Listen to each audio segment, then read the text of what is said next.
اعوذ باللہ من الشیطان اللعین الرجیم بسم اللہ الرحمن الرحیم وبہ نستعین وهو خیر الناصر والمعین قال اللہ الحکیم فی کتابہ المجید بسم اللہ الرحمن الرحیم الف لام میم ذالک الکتاب لا ریب فیہ۔ رات گرامی قدر، ہم نے کل جو درس آپ کے سامنے پیش کیا تھا اس کے آخری مرحلے پر جہاں ہم تھے وہاں سے پھر اس کا آغاز کرتے ہیں کہ قرآن مجید کے نزول کے سلسلے میں ہم نے دو قول آپ کو بیان کیے تھے کہ ایک قول یہ کہ قرآن مجید بالتدریج نازل ہوا، یعنی دھیرے دھیرے آیتیں کر کے نازل ہوا، اور دوسرا قول یہ کہ نہیں، قرآن مجید یک بارگی نازل ہوا، ایک مرتبہ پورا قرآن نازل ہوا۔ اس کو دونوں قولوں کو جمع کر کے یہ کہا گیا کہ یک بارگی پورا قرآن ذات واجب نے لوح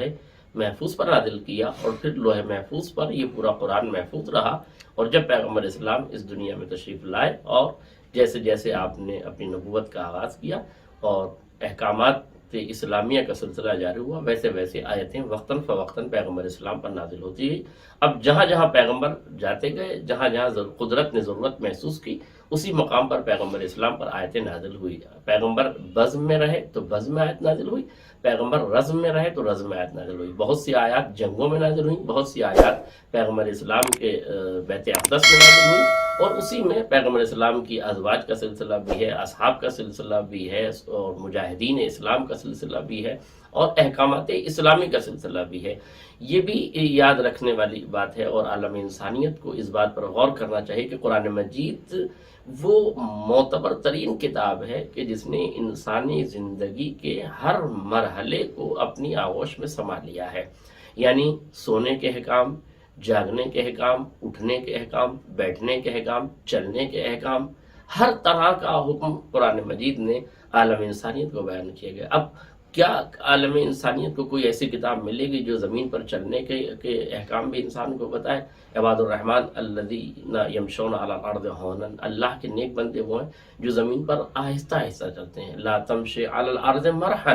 یعنی جب زمین پر چلنا تو اکڑ کے نہ چلنا، یہ قرآن مجید منع کر رہا ہے، یعنی اکڑ کے چلنے سے منع کیا۔ پھر جب چلو تو کیسے چلو؟ کہا دھیرے دھیرے قدم رکھ کے چلو۔ اور دوسرے مقام پر وَإِذَا خَاطَبَهُمُ الْجَاهِلُونَ قَالُوا سَلَامًا، دیکھو جب تم جاہلوں سے مخاطب ہو تو ان سے لڑائی جھگڑا نہ کرو، بلکہ ان کو سلامتی کہہ کر، سلام کہہ کر آگے بڑھ جاؤ۔ اس طرح قرآن مجید نے انسان کو جینے کے طریقہ سکھاتے ہوئے ہر شے، قرآن مجید کی آیت مثال کے طور پر فَلْيَبْكُوا قَلِيلًا فَلْيَضْحَكُوا قَلِيلًا وَلْيَبْكُوا كَثِيرًا، اسی مفہوم کو بیان کیا گیا ہے کہ زیادہ رو اور کم ہنسو، یعنی قرآن رونے کو بھی بتا رہا ہے، قرآن ہنسنے کو بھی بتا رہا ہے، قرآن چلنے کو بھی بتا رہا ہے، قرآن کیسے بیٹھنا ہے، بزم میں کیسے بیٹھنا ہے، اپنی مجلسوں کو جو ہے وہ بیٹھنے کے مقام کے سلسلے سے بھی قرآن مجید کی آیات ہیں کہ اپنی مجلسوں کو جو ہے وسعت دو، یعنی لوگوں کو جگہ دو کہ وہ تمہاری مجلسوں میں آ کر بیٹھ سکیں اپنے۔ اس طرح قرآن مجید اٹھنے، بیٹھنے، سونے، جاگنے، رہنے، سہنے کے تمام احکام بیان کرتا ہے۔ حقوق میں دو طرح کے حقوق بیان کیے قرآن مجید نے، حقوق العباد اور حقوق اللہ۔ اللہ کے حقوق میں نماز، روزہ، حج وغیرہ، یہ جو تمام احکام ہیں یہ حقوق اللہ سے متعلق ہیں، اور دوسرے حقوق العباد، یعنی بندوں کا حق کیا ہے، جس میں خمس کے مسائل بیان کیے گئے ہیں، زکوٰۃ کے مسائل بیان کیے گئے ہیں، فطرے کے مسائل بیان کیے گئے ہیں، صدقات کے مسائل بیان کیے گئے ہیں۔ یہ تمام تر مسائل وہ ہیں جو حقوق العباد سے تعلق رکھتے ہیں۔ تو قرآن نے حقوق العباد کو بھی بتایا، حقوق الناس یعنی حقوق العباد کو بھی بتایا، اور حقوق اللہ کو بھی بتایا۔ اس طرح قرآن مجید میں تمام احکامات اسلامیہ کے ساتھ ساتھ انسانی وقار اور عظمتوں کو جو شے آگے بڑھاتی ہے، وہ سارے احکام قرآن مجید نے بیان کیے ہیں۔ آپ غور فرمائیں، اس سلسلے میں کوئی دوسری مذہبی کتاب عالم انسانیت کے پاس ایسی نہیں ہے جس میں اتنی ہماگیریت اور جامعیت اور ہماگیری پائی جاتی ہو۔ اتنی ہماگیری اور جامعیت کسی کتاب میں نہیں پائی جاتی، اس لیے کہ آپ دنیا کے مذاہب میں کسی بھی مذہب کی کتاب اگر آپ اٹھا لیں تو اس میں اگر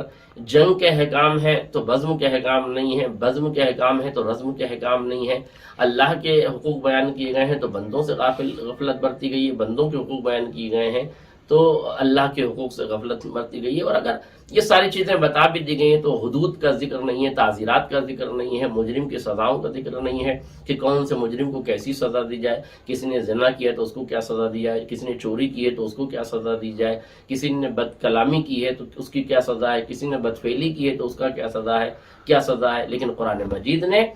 غیبت کا عذاب بھی بتایا کہ غیبت وہ برائی ہے جس کے کرنے سے انسان اپنے بھائی کا گوشت کھانے کے برابر ہے۔ انسان چغلی سے منع کیا، انسان کو غیبت سے منع کیا، تمام تر برائیاں جو انسان کرتا ہے قرآن مجید نے ان تمام تر برائیوں سے منع کیا، تجسس سے منع کیا۔ وقت نہیں ہے، دامن وقت میں گنجائش نہیں ہے کہ میں ان تمام آیات کا ذکر کروں کہ جس میں تمام احکام کو بیان کیا گیا ہے، لیکن خلاصے کے طور پر ہم یہ کہہ سکتے ہیں کہ زندگی کے ہر شعبے کو قرآن نے گھیر لیا ہے، اور اس کی جامعیت اور اس کی ہماگیری اور جامعیت کا یہ عالم ہے کہ اس نے تمام تر احکامات اسلامی کو گھیر لیا ہے۔ دنیا کی کوئی کتاب ایسی نہیں ہے کہ جس میں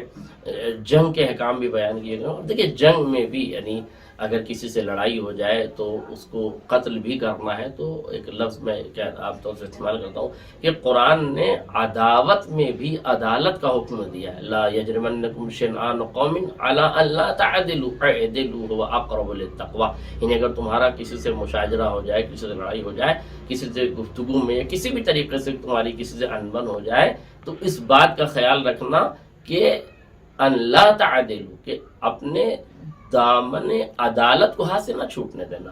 اعدلوا هو اقرب للتقوی، عدالت سے کام لینا کہ یہی تقوی سے قریب تر ہے۔ اس کا مطلب کیا ہے؟ اس کا مطلب یہ ہے کہ قرآن مجید وہ کتاب ہے کہ جس میں انسان کو جینے کے تمام تر طریقے اور سلیقے بیان کیے گئے ہیں۔ ضرورت ہے کہ اس ماہ مبارک رمضان میں زیادہ سے زیادہ تعلیمات قرآن حاصل کی جائے، لوگوں تک تعلیمات قرآن پہنچائی جائے، اس کے احکام، اس کے قوانین، اس کے فلسفے، اس کے منطق، اس کی لاجیکل باتوں کو عالم انسانیت تک پہنچایا جائے۔ اس لیے کہ معصوم کی حدیث ہے لِكُلِّ شَيْءٍ رَبِيعٌ وَرَبِيعُ الْقُرْآنِ شَهْرُ رمضان، ہر شے کی ایک بہار ہوتی ہے، اور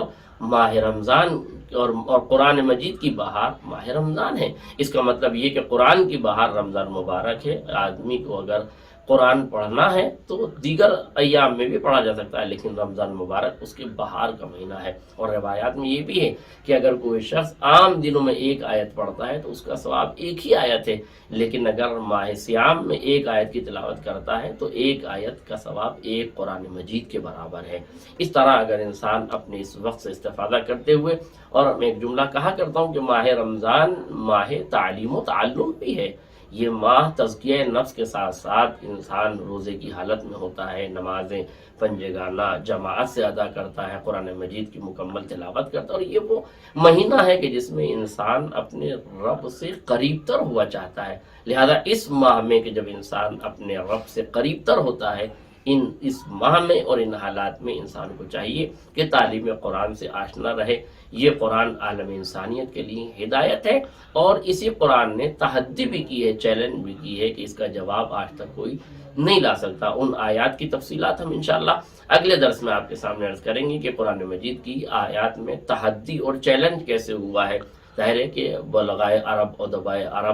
عرب کے فصیح و بلیغ لوگ بازار اوکاز میں جمع ہوتے تھے، ان کی فصاحت و بلاغت کی مارکہ آرائی ہوتی تھی، وہ اپنے زبان کو، اپنے آپ کو فصاحت و بلاغت کا شاہکار اور شہنشاہ سمجھتے تھے، اور پوری دنیا ان کی زبان کی قدردانی کرتی تھی، اس لیے کہ وہ اپنے آپ کو عرب کہتے تھے اور پوری دنیا کو عجم کہتے تھے۔ پوری دنیا کو عجم کہتے، اپنے آپ کو عرب کہتے تھے اور پوری دنیا کو عجم کہتے تھے۔ اس کا مطلب ہی یہ کہ وہ اپنے آپ کو صاحب زبان سمجھتے تھے اور کسی اور کو صاحب زبان نہیں سمجھتے تھے۔ ایسے فصاحت و بلاغت کے درمیان جب قرآن نازل ہوا تو ضروری تھا کہ قرآن اپنی فصاحت و بلاغت کو ان لوگوں پر ظاہر کرتا، تاکہ عالم انسانیت کو یہ معلوم ہوتا کہ بشر کا کلام اور ہوتا ہے اور خالق بشر کا کلام اور ہوتا ہے۔ وآخر دعوانا الحمدللہ۔